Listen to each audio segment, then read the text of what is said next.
నమస్కారం వార్తలకు స్వాగతం నేను శ్రీచంద్ర ముందుగా వార్తల్లోని ముఖ్యాంశాలు చూద్దాం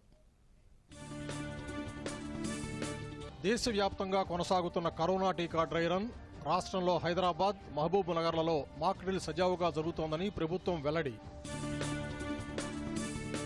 దేశవ్యాప్తంగా ఉచితంగా కోవిడ్ టీకా పంపిణీ చేస్తామని కేంద్ర మంత్రి హర్షవర్ధన్ ప్రకటన వ్యాక్సిన్ భద్రతపై వస్తున్న ఎలాంటి వదంతులు నమ్మొద్దని సూచన సంబర్పూర్లో ఐఐఎం శాశ్వత క్యాంపస్ నిర్మాణానికి ప్రధాని శంకుస్థాపన నేటి స్టార్టప్లే రేపటి బహుళజాతి కంపెనీలన్న మోదీ కేంద్ర మాజీ మంత్రి బూటా సింగ్ కన్నుమూత సంతాపం తెలిపిన రాష్ట్రపతి ప్రధానమంత్రి రాహుల్ గాంధీ ఇతర ప్రముఖులు కొత్త సంవత్సరంలో మరిన్ని సవాళ్లు ఎదుర్కొనేందుకు ఇస్రో సన్నద్దం ఉపగ్రహ ప్రయోగాలు వర్చువల్గా చేపడతామని చైర్మన్ శివన్ వెల్లడి కరోనా వ్యాప్తి పట్ల ప్రజలు అప్రమత్తంగా ఉండాలి. విధిగా మాస్క్ ధరించడం, ఇతరులతో మాట్లాడేటప్పుడు కనీసం 6 అడుగుల భౌతిక దూరం పాటించాలి. తరచూ చేతులు శుభ్రంగా కడుక్కోవడం, వైద్యులు సూచించిన విధంగా ముందస్తు జాగ్రత్త చర్యలు పాటించడం ద్వారా కరోనాను నిరోధించవచ్చు. ఇక వార్తలను వివరాలు చూస్తే దేశవ్యాప్తంగా కరోనా వైరస్ టీకాను ఉచితంగా పంపిణీ చేయనున్నట్లు కేంద్ర ఆరోగ్య శాఖ మంత్రి హర్షవర్ధన్ ప్రకటించారు. ఇవాళ ఢిల్లీలోని జీటీబీ ఆసుపత్రిలో వ్యాక్సిన్ డ్రై రన్ ప్రక్రియను ఆయన పరిశీలించి సంతృప్తి వ్యక్తం చేశారు.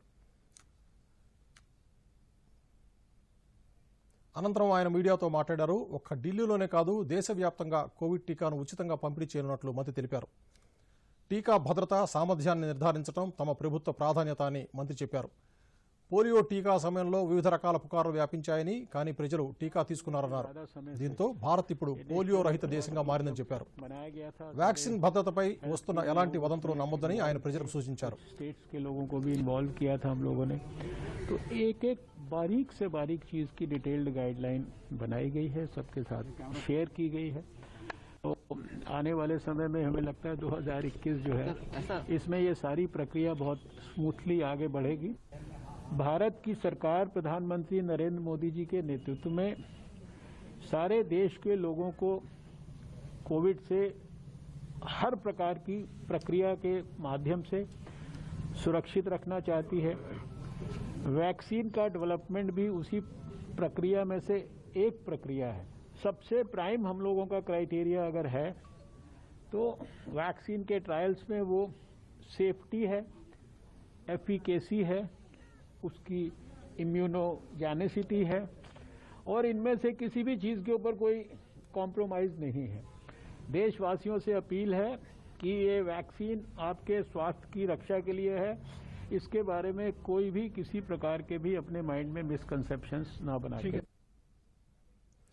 ఇదిలా ఉండగా కరోనా వ్యాక్సిన్ పంపిణీ సన్నాహాల్లో భాగంగా దేశవ్యాప్తంగా అన్ని రాష్ట్రాలు, కేంద్రపాలిత ప్రాంతాల్లో కరోనా వ్యాక్సిన్ డ్రై రన్ ప్రారంభమైంది.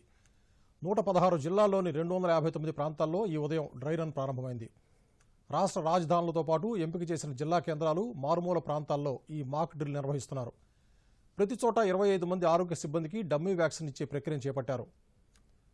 ఈ డ్రై రన్ ద్వారా వ్యాక్సిన్ పంపిణీకి ఏర్పాటు చేసిన వ్యవస్థల పనితీరును పరిశీలిస్తున్నారు. టాస్క్ ఫోర్స్ ద్వారా ఎప్పటికప్పుడు వివరాలు అందించేలా ఏర్పాటు చేశారు.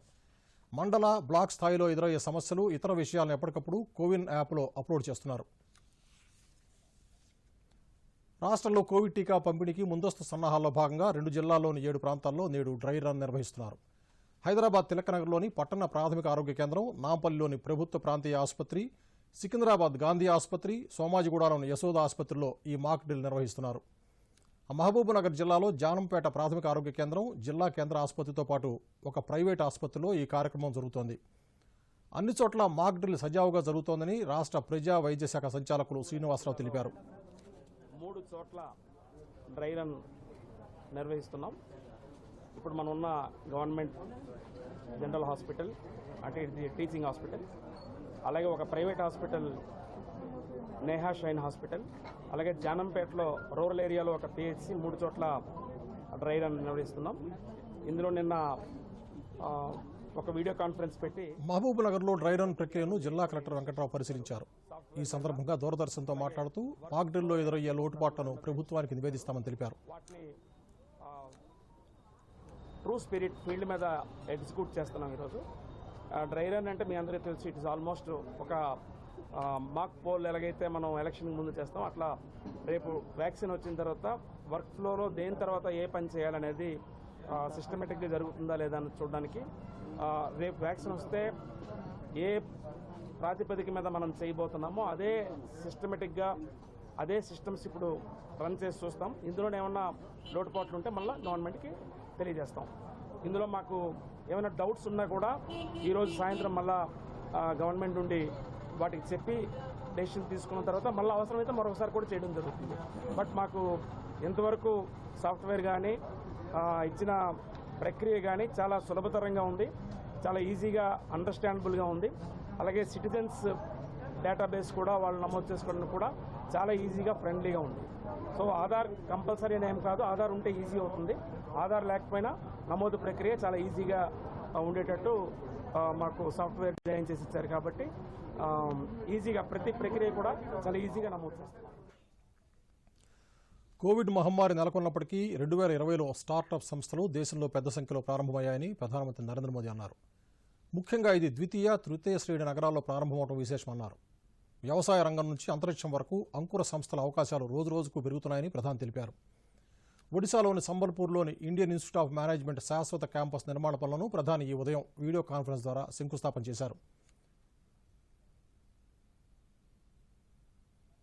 ఈ సందర్భంగా మోదీ మాట్లాడుతూ నేటి స్టార్టప్ కంపెనీలే రానున్న రోజుల్లో బహుళజాతి సంస్థలుగా ఎదుగుతాయన్నారు. బ్రాండ్ ఇండియా ఇమేజ్ విస్తృతపరచడంలో యువతకు గణనీయమైన పాత్ర ఉందన్నారు. జాతీయ అభివృద్ధిలో ఐఐఎంల పాత్ర గర్వకారణమంటూ 2014 వరకు దేశంలో 13 ఐఐఎంలు ఉండగా నేడు ఈ ఉన్నత విద్యా సంస్థల సంఖ్య 20కి పెరిగిందని చెప్పారు.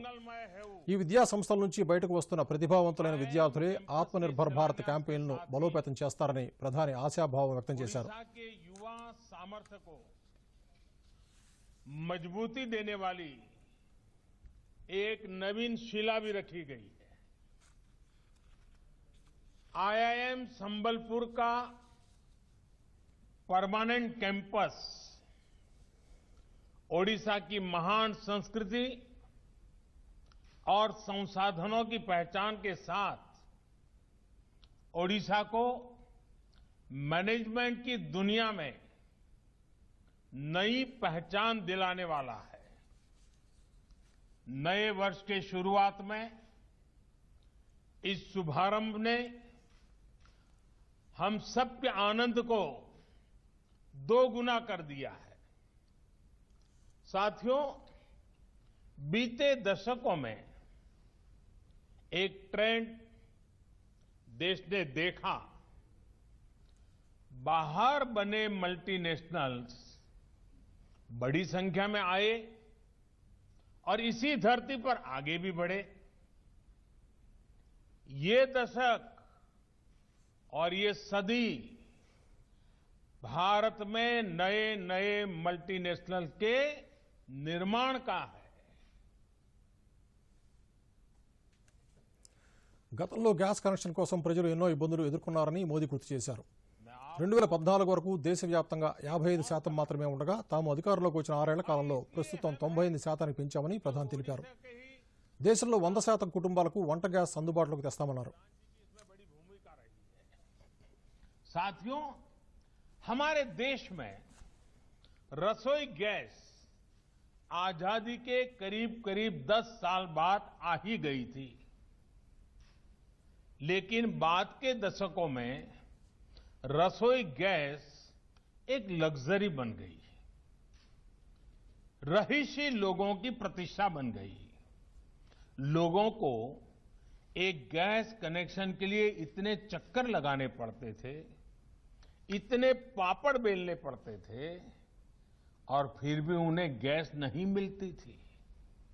हालत ये थी कि साल 2014 तक, आज से 6 साल पहले 2014 तक देश में रसोई गैस की कवरेज सिर्फ 55% थी, 55% थी। जब अप्रोच में परमानेंट सॉल्यूशन का भाव न हो तो यही होता है। 60 साल में रसोई गैस की कवरेज सिर्फ 55%। अगर देश इसी रफ्तार से चलता तो सबको गैस पहुंचने में ये शताब्दी भी आधी और बीत जाती। 2014 में हमारी सरकार बनने के बाद हमने तय किया कि इसका परमानेंट सॉल्यूशन करना ही होगा। आप जानते हैं आज देश में गैस कवरेज कितनी है? 98% से भी ज्यादा, 98% से भी ज्यादा। और यहां ఈ కార్యక్రమంలో ఒడిశా గవర్నర్ గణేష్ లాల్, ఒడిశా ముఖ్యమంత్రి నవీన్ పట్నాయక్, కేంద్ర మంత్రి రమేష్ పోఖ్రియాల్, ధర్మేంద్ర ప్రధాన్, ప్రతాప్ చంద్ర సారంగి తదితరులు పాల్గొన్నారు. आसान होता है, असली चैलेंज होता है कवरेज को 100% बनाने में।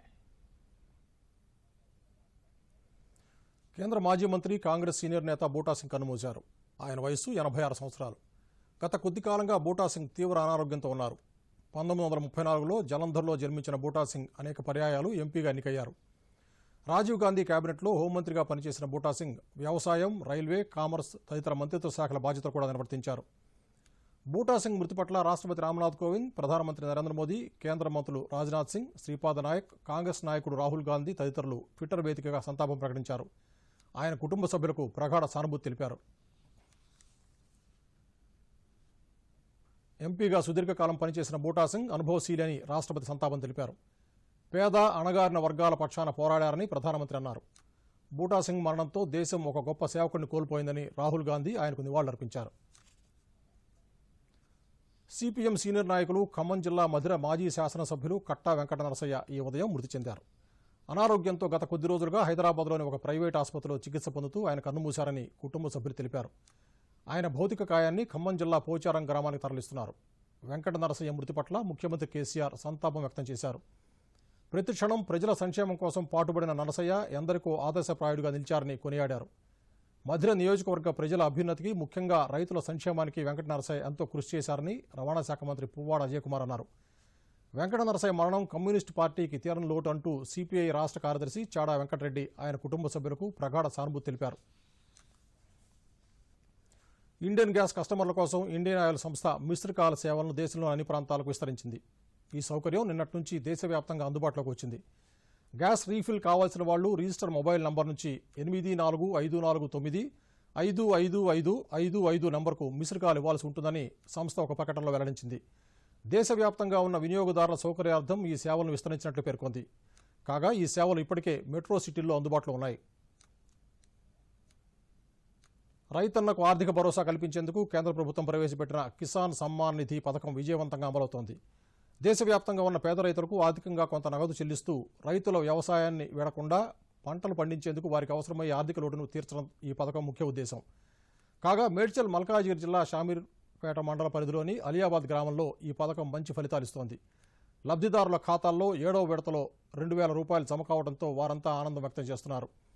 తమకు గతంలో పంట పండించాలంటే ఆర్థిక ఇబ్బందులతో సతమతమయ్యేవాళ్లమని, కానీ ఇప్పుడు కేంద్ర ప్రభుత్వం అందిస్తున్న ఆర్థిక సహాయం తమకు ఎంతో చేయూతనిస్తోందని ఆనందం వ్యక్తం చేస్తున్నారు. సెంట్రల్ గవర్నమెంట్ నుంచి 2,000 పడుతున్నాయి. మాకు ఇప్పుడు కొంత ఎరువులు అవి తెచ్చుకుంటున్నాం. ఇంతకుముందుకు లేకుండే, ఇప్పుడు పడుతున్నాయి మంచిగా. పిఎం కిసాన్ సమ్మాన్ నిధి నుండి 2,000 రావడం జరిగింది. ఇది మాకు ఇప్పుడు ట్రాక్టర్ కానీ ఫర్టిలైజర్ కానీ తేవడానికి ఉపయోగకరంగా ఉంటుంది. ఈ పథకం ద్వారా ఎంతోమంది రైతులకు లబ్ధి చేకూరుతుంది. వనపర్తి జిల్లా బుద్దారం పెద్ద చెరువుపై 2 వంతెనల నిర్మాణానికి రాష్ట్ర వ్యవసాయ శాఖ మంత్రి నిరంజన్ రెడ్డి ఈ ఉదయం భూమి పూజ చేశారు. ఈ సందర్భంగా మాట్లాడుతూ నీటిపారుదల శాఖ ఆధ్వర్యంలో చెరువుకి ఇరువైపులా కాల్వల నిర్మాణంతో పాటు చెరువు కట్ట పటిష్టానికి చర్యలు తీసుకుంటున్నట్టు చెప్పారు. బుద్దారం పెద్ద చెరువు ద్వారా 40,000 ఎకరాలకు సాగునీరు అందుతోందని మంత్రి తెలిపారు. నిర్లక్ష్యానికి గురైన చెరువులు, కుంటలు, వాగుల పునరుజ్జీవానికి ప్రభుత్వం చర్యలు తీసుకుంటోందని నిరంజన్ రెడ్డి తెలియజేశారు. ఇది బ్యాలెన్సింగ్ రిజర్వాయర్ గా రాష్ట్ర ప్రభుత్వం నీటిపారుదల శాఖ దీన్ని కుడియడమ కాలువలు పెట్టి బ్యాలెన్సింగ్ రిజర్వాయర్ గా మార్చనుంది. దీని ద్వారా కుడియడమ కాలువల నుంచి దాదాపు 40,000 ఎకరాల సాగునీరు ప్రస్తుతం అందుతా ఉన్నది. ఈ అందుతున్నటువంటి నీరు స్టెబిలైజ్ అయ్యి భవిష్యత్తులో ఏ రకమైన సమస్యలు ఉండొద్దంటే ఈ చెరువును ఆధునీకరించాల్సినటువంటి అవసరం ఉంది. కట్ట పెంచడం కానీ కొత్త సంవత్సరంలో మరిన్ని సంస్కరణలకు భారత అంతరిక్ష ప్రయోగ కేంద్రం సన్నద్దమవుతోంది. భవిష్యత్తులో ఉపగ్రహ ప్రయోగాలు వర్చువల్గా చేపట్టనున్నట్లు ఆ సంస్థ చైర్మన్ కె శివన్ సంకేతాలిచ్చారు. కరోనా సవాళ్ల నేపథ్యంలో భవిష్యత్తులో ఉపగ్రహ నియంత్రణ కేంద్రం, ప్రయోగ నియంత్రణ కేంద్రం వర్చువల్ మోడ్లో మరింతగా అందుబాటులోకి రానున్నట్లు ఆయన వెల్లడించారు. 2020లో కరోనా నేపథ్యంలో ప్రయోగాలకు ఏర్పడిన అవాంతరాలు, ఇబ్బందులు మర్చిపోలేమని, అయినప్పటికీ డిజైన్, అభివృద్ధి పనులు అత్యధికంగా వర్చువల్గా కొనసాగాయని ఆయన తెలిపారు. గగన్యాన్, చంద్రయాన్ 3కి సంబంధించిన సాంకేతిక ఏర్పాట్లు చాలా వరకు పూర్తి చేశాం. వర్చువల్ ఎల్సీసీ, వర్చువల్ ఎస్సీసీ ఉద్భవించాయని ఆయన తెలిపారు. కేంద్రం ఇటీవల తీసుకొచ్చిన 3 సాగు చట్టాలకు మద్దతు తెలుపుతూ దేశవ్యాప్తంగా 866 మంది విద్యావేత్తలు ఒక ప్రకటన విడుదల చేశారు. రైతుల జీవన స్థితిగతులను మెరుగుపరుస్తూ వారి ఆదాయాన్ని పెంచేందుకు ఉద్దేశించిన ఈ 3 చట్టాలపై తమకు బలమైన విశ్వాసం ఉందని వారు పేర్కొన్నారు. ఈ దిశలో ప్రభుత్వం రైతులకు సంఘీభావం ప్రకటిస్తున్నామన్నారు. వ్యవసాయ రంగంలో ప్రస్తుతం ఉన్న నియంత్రణల నుంచి రైతులకు విముక్తి కల్పించేందుకు, వారి పంటలకు మంచి ధరలు లభించేందుకు ఈ చట్టాలు తోడ్పడతాయని వారు ఆ ప్రకటనలో పేర్కొన్నారు. ఈ ప్రకటనపై సంతకం చేసిన వారిలో 8 మంది కేంద్రీయ విశ్వవిద్యాలయాల వైస్ ఛాన్సలర్లు సహా పలు విశ్వవిద్యాలయాలకు చెందిన వైస్ ఛాన్సలర్లు, ప్రొఫెసర్లు, అసిస్టెంట్ ప్రొఫెసర్లు ఉన్నారని కేంద్ర విద్యాశాఖ ఒక ప్రకటనలో తెలియజేసింది. మరోసారి ముఖ్యాంశాలతో ఈ వార్తలు ముగిద్దాం. నమస్కారం. దూరదర్శన్ యాదగిరి వార్తలను ఇప్పుడు సోషల్ మీడియాలో కూడా చూడవచ్చు. యూట్యూబ్ అయితే డీడీ న్యూస్ తెలంగాణ, ట్విట్టర్ అయితే DD news Telangana @DD Yadagiri news, మరి ఫేస్బుక్లో అయితే డీడీ న్యూస్ తెలంగాణలో చూసి సబ్స్క్రైబ్ చేయండి, లైక్ చేయండి, షేర్ చేయండి. దేశవ్యాప్తంగా కొనసాగుతున్న కరోనా టీకా డ్రై రన్. రాష్ట్రంలో హైదరాబాద్, మహబూబ్ నగర్లలో మాక్ డ్రిల్ సజావుగా జరుగుతోందని ప్రభుత్వం వెల్లడి. దేశవ్యాప్తంగా ఉచితంగా కోవిడ్ టీకా పంపిణీ చేస్తామని కేంద్ర మంత్రి హర్షవర్ధన్ ప్రకటన. వ్యాక్సిన్ భద్రతపై వస్తున్న ఎలాంటి వదంతులు నమ్మొద్దని సూచన. సంబల్పూర్లో ఐఐఎం శాశ్వత క్యాంపస్ నిర్మాణానికి ప్రధాని శంకుస్థాపన. నేటి స్టార్టప్లే రేపటి బహుళజాతి కంపెనీలన్న మోదీ. కేంద్ర మాజీ మంత్రి బూటా సింగ్ కన్నుమూత. సంతాపం తెలిపిన రాష్ట్రపతి, ప్రధానమంత్రి, రాహుల్ గాంధీ, ఇతర ప్రముఖులు. కొత్త సంవత్సరంలో మరిన్ని సవాళ్లు ఎదుర్కొనేందుకు ఇస్రో సన్నద్ధం. ఉపగ్రహ ప్రయోగాలు వర్చువల్గా చేపడతామని చైర్మన్ శివన్ వెల్లడి.